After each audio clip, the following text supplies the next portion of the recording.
All right, let's hear from some more people from the audience through the David Pakman Show Discord and see what is on the minds of the people.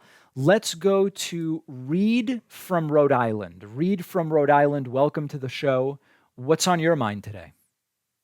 Hi, David. How's it going? Going well. So I'm calling from Providence, Rhode Island. I've lived here for a couple of years now, originally from Massachusetts. Great. And I wanted to ask you kind of a question about your thoughts on campaign finance. So we just had a election for the first congressional district here in Rhode Island, Yes. and the result just came in. So Gabe Amo or Amo, I'm not sure how you pronounce it, but he won. And he kind of came out of nowhere. He was kind of flying under the radar. Former White House staff who was running. The front runner was Aaron Regenberg, and he actually just had a rally with Bernie Sanders a couple weeks ago here in Providence. And he was a grassroots kind of campaign, very progressive, the kind of issues we want to see going forward. But he ended up losing out. And one of his biggest criticisms from his opponents were his finances. He did take $125,000 from his father-in-law, which obviously not great if you're running on a grassroots platform. That being said, all of his competitors, they were super PAC funded, and they've taken hundreds of thousands in donations themselves. So my question for you is, what are your thoughts on strategy around finance? Obviously, you need to raise money to win elections, but ideally it's completely grassroots, and kind of where's that gray area? Yeah, I mean, listen, obviously, it's great when candidates say, I won't accept any super PAC money. Okay. I mean, the truth is, super PACs can just support whoever they want anyway. So it's not always the most incredible, groundbreaking promise. I mean, I think that there is really no fixing this other than fixing it by the law.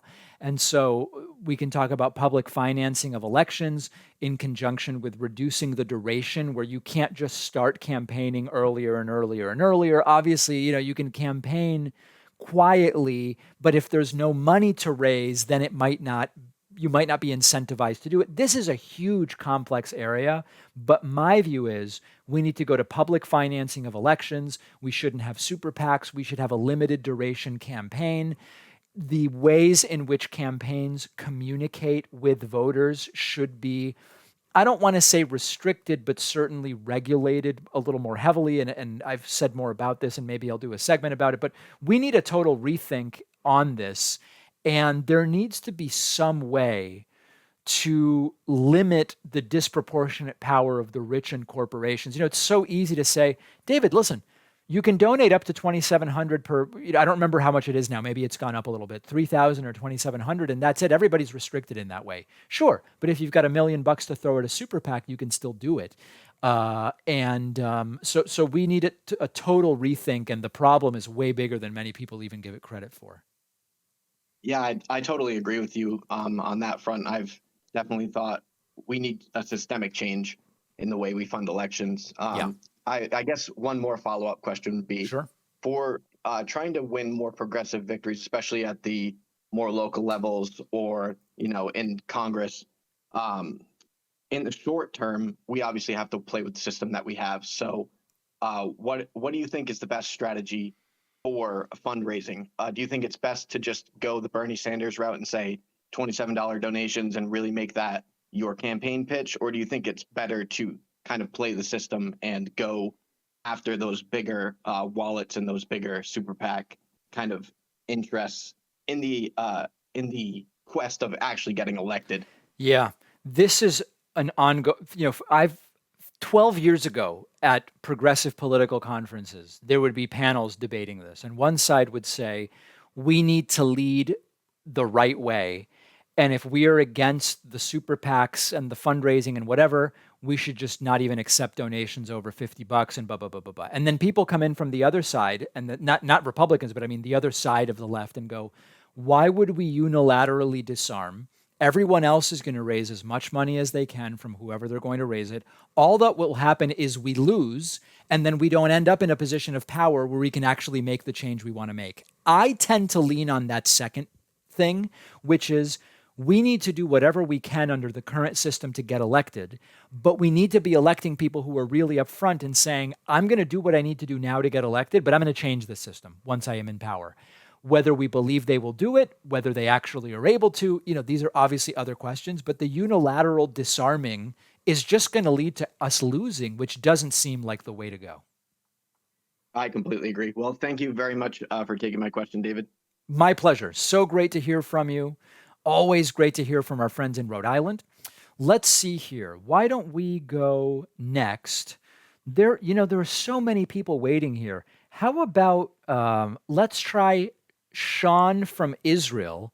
Am I pronouncing that correctly? Yes, we talked a while back. Well, welcome back. Okay. No, I just want to say, if you recall, I was. Do you remember if we talked about one time of the idea of the kibbutz, right? Yes. Well, I remember a caller from Israel and talking about the kibbutz. Absolutely. I didn't remember it was you exactly. Yeah. No, that was me. No, because you said like the kibbutz is a great idea, etc. And you said like that it's only like for like a small scale, and do some thinking more about it. And I kind of want to take it back. I don't think we need the kibbutz. I mean, I don't know. No, because like it, I don't know how to explain it. Because like you said, because the kibbutz doesn't hold up on its own at all.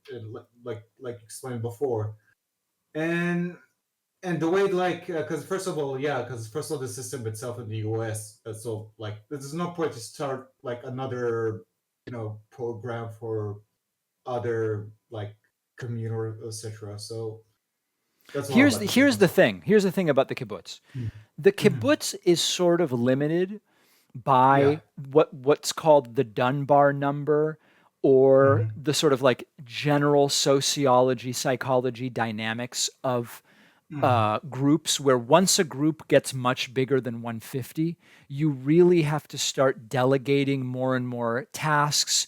It starts to need some kind of more central governance. It's some of the elements of the kibbutz at scale simply wouldn't work. That being said, the kibbutz within a broader economic context where there is still a state and whatever, I think it's an amazing thing. And I know people who have raised kids in a kibbutz or have been raised themselves. I think it's great in a lot of different ways. I was raised in a kibbutz myself. I completely said it's secular, not religious, but like you said, it's about like about 500 people, or like other than that, like it's small scale. That's where it starts to get really challenging. Yeah, and even at 500 people, there typically still is specialization, some centralization of decision making, etc.